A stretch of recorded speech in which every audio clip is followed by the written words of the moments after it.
乡亲大家平安，今仔日是新历的9月17，旧历的8月7日，礼拜4。新闻的头一条，来看这个外号小鬼的艺人黄鸿升，无丢伫日厝内底突然死亡，伊才36岁。当时伊家己的厝常常出代志，根本就是叫天天袂应，叫地地袂灵。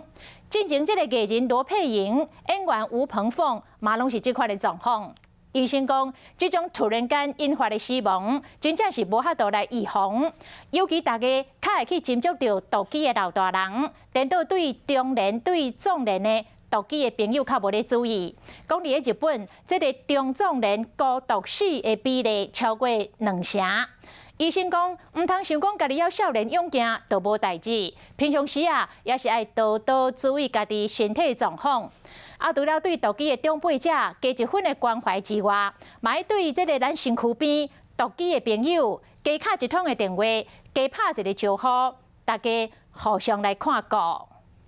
来刷这只人工智。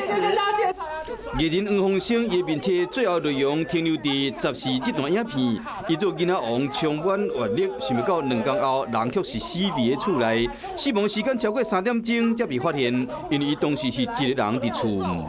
公司的我就拿了200万还是300万给他。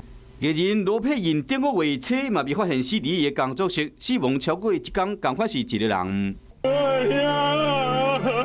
三金影帝吴冰峰今年5月份都伫个厝内阳台死亡超过10点钟才被发现，当时伊嘛是毒鸡。一个人大，有专家分享日本的调查统计，发现讲中壮年孤独死的比率超过2成。对着毒鸡的老大人有社会关怀系统，啊那中壮年拢无。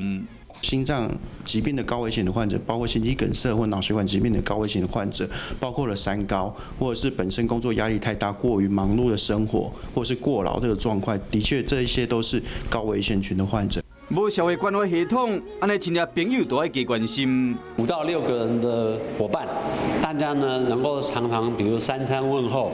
伊特别提来讲，目前65岁以上毒鸡的老大人有5776个人，其中有按紧急救援系统的人有1901个人，敢若占3成2。对着毒鸡的老大人，爱加一份关怀，嘛会加对身躯边啊毒鸡的朋友加一份关心，加一个电话。